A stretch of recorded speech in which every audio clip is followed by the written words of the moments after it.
Mitosis. That's right, exactly. Okay?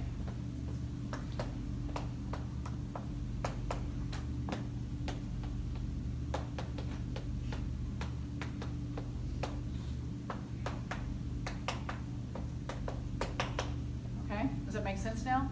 We do it before we do mitosis, right? So we're going to make 2 new daughter cells, and we're going to do it before we start the process of mitosis. And the last question is, well, when does this process occur? When? When do you do that? What was that? Was that called a phase? It's not prophase, metaphase, anaphase, telophase, but it's something phase. Interphase. Interphase, exactly. This is interphase. Okay, so we're going to do it in interphase.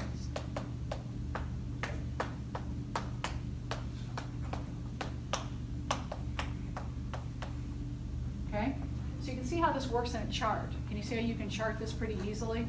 Because you can have the simple definition, and then the next column is what? Simple definition, next column is what? Location. Next column is why, and last is when, and then you have transcription, translation, and then kind of a heavy line because it's not associated with the last one, which is replication, right? Now you can just kind of fill in your boxes, make it really easy, and that way you don't miss anything. It's a pretty heavy point value question, so it's not like it's just 2 or 3 points, it's a lot. So make sure that you look at this one. It's not hard. You should be able to logically think through the answers as you look through it. Okay? So everybody's got this? Is pretty cool. So protein synthesis is a pretty cool process. Transcription translation is very detailed, but we're going to know it in a simple way. Okay, so we're good with this? We're good? Yahoo, Yahoo, good. We're ready to go into the next part of this thing, which is to get into connective tissue. So let's do that before we go on break. We're going to introduce connective tissue.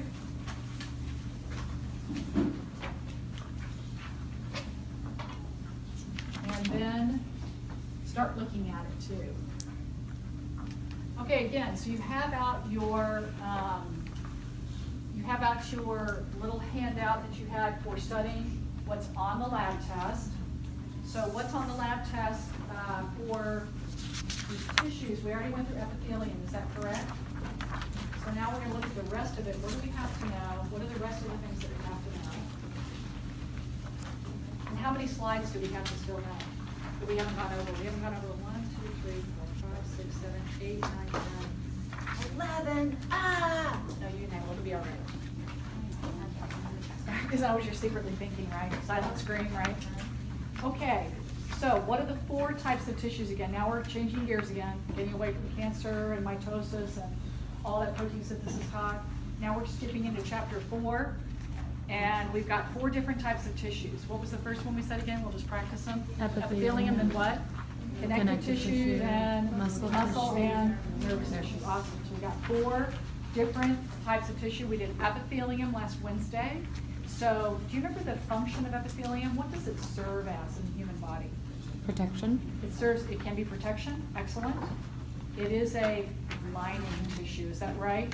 So we said like your skin, or the inside of your mouth, or the inside of your nose, or your ear, or the inside of any of your body parts, the inside of your stomach is epithelium, the inside of blood vessels, the inside of your heart. I mean, keep on naming it, and it's all the lining. So let me show you this picture here before I want to get into connective tissue.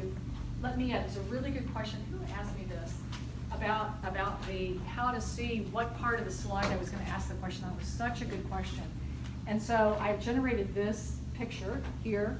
So everybody's got this one, right? This is the big handout, the larger handout that just came around earlier. And you've got a picture of the trachea. And I made this myself, so it's not that great of a slide, but here we are. So the trachea is where in the human body?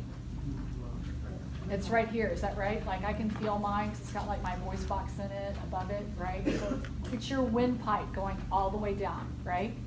So the windpipe, does anybody know if it's supported by anything? Does it have bone in it, the windpipe? It's got kind of a support, the hyoid bone's at the top of it, but the whole thing itself has no bone to it. It's very interesting. But it's supported by, I heard it, cartilage. Okay, good. When you first see the trachea next semester, and we'll show you a picture of a trachea on a sheet that's just huge, it looks like a vacuum cleaner tube. You ever seen like a vacuum cleaner hose when you like detach it and then you're like doing your couch or something like that? And it's got those little support rings in it, and the rest of it's kind of just like hanging like that, but it's got that ring in it all the way around, just like your trachea, okay? So trachea's got cartilage in it. Does it have any epithelium in it? Yes. It has to, because it's hollow, because air goes down it, doesn't it, right? And it's lined with epithelium. Anything that's hollow has to have an epithelial lining, right? So this particular epithelial lining has little bitty hair-like structures on it called what? Cilia. So anytime you see cilia on the lab test, what are you going to answer? Pseudostratified columnar epithelium. Awesome. That's exactly what it is. Now, if you would go to enlarged detail here, I want to just pull the slide up. That would be the easiest way. If you look at that picture there of that particular thing, I'm alive. So here we are, back out of my picture again.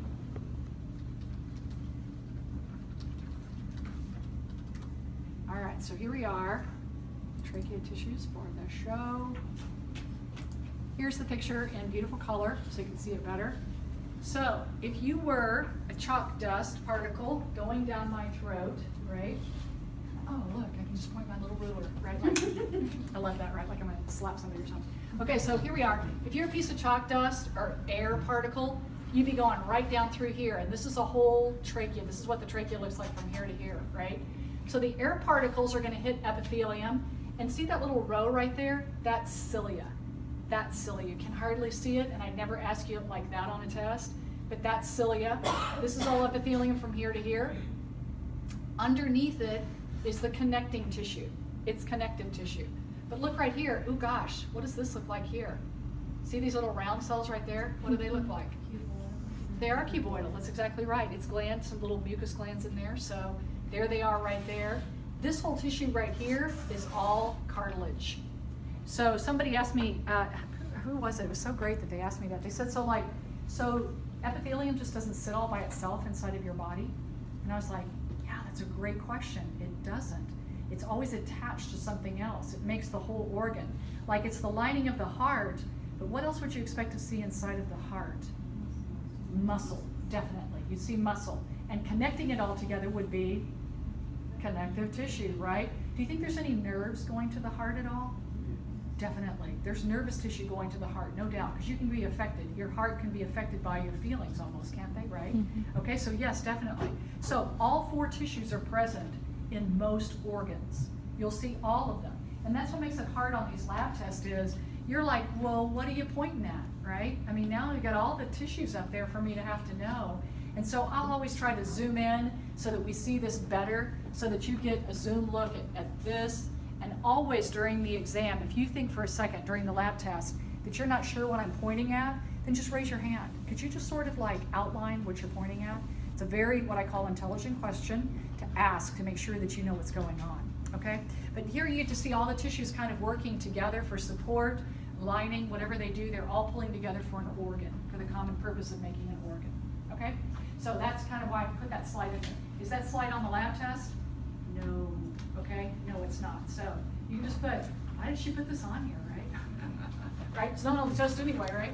Okay, so let's talk about connective tissue. That's our next tissue to talk about. And you know what? Let's do this instead. Let's talk about muscle and get it out of the way. And then we'll spend all connective tissue on the second part of the class. Is that cool? Muscle I can do in 15 minutes, then we go to break. Is that good instead of breaking this up? So let's do muscle first. Because muscle is awesomely cool and easy to do and has a short answer question. Okay, so we're going to do muscle tissue first. Okay, muscle tissue.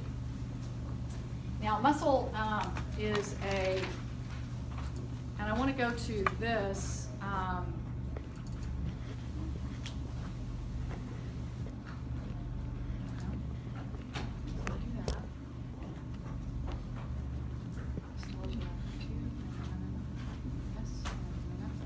I'll find it shortly.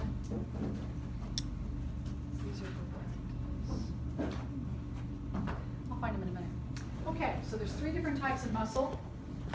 Muscle has one purpose in its world. It is involved in movement. okay? If you want skin, even though it seems like skin moves, skin only moves because of the muscle moving underneath it. Skin's just a barrier. It's just a lining, that's all it is. So if you want to have movement, you've got to have muscle tissue. And there are 3 different types of muscle tissue. They are skeletal muscle, smooth muscle, and cardiac muscle.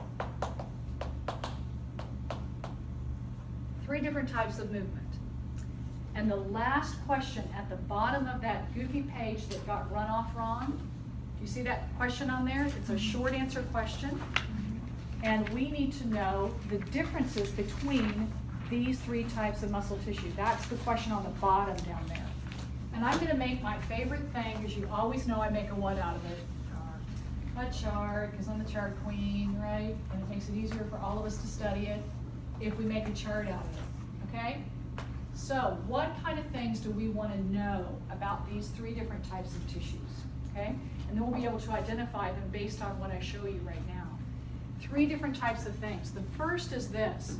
Where could you find it? If you want to go look in the human body and you wanted to find this tissue, where would be this? Its location. Where would we find it? Okay, where would we find it? So skeletal muscle, it's real easy, it's in the word. It's attached to the what? Skeleton. Okay, it's attached to the skeleton, it's attached to bones. All right, it's attached to bones.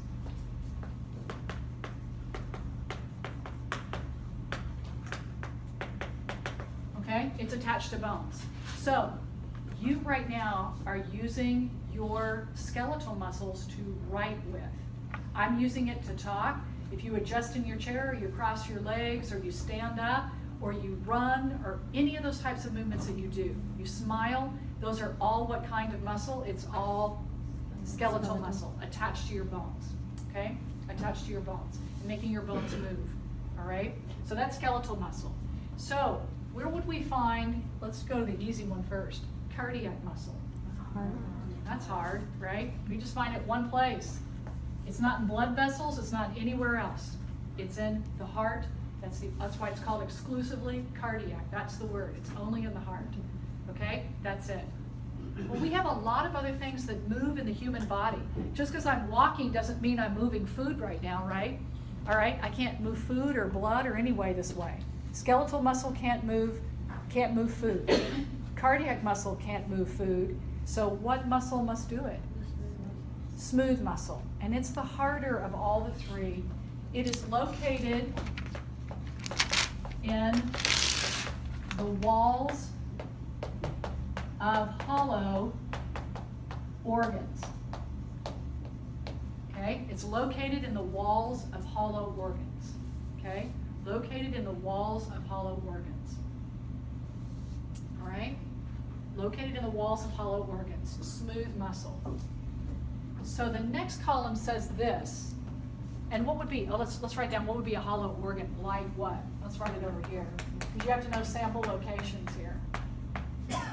Like what? Stomach, perfect one. If it moves food, it's probably in the intestines, right? Blood vessels. Okay. The uterus. Anything urinary to move right now. You know that urine isn't moved just by gravity. Urine can be, if you're standing on your head, can you push urine to your bladder? Certainly you can. Every night you sleep, right? Don't you push urine to your bladder? You have to go to the bathroom when you get up, right? Okay? So any urinary, like urinary bladder, the ureters, all those ureters, sound like Red Dude, okay? The ureters or any one of those structures are ones that can push urine. So any one of those things. There's so many, so just remember your favorite one so that you can share one with me on the test, okay? Just remember any one of those that's easiest for you to remember, okay? And hollow organ, then what do you mean by a hollow organ? And you could give me one there. Okay, location. Next question. Is it involuntary or voluntary? Meaning, do you have control over it or do you not have control over it, okay? So, Do you have control over skeletal muscles?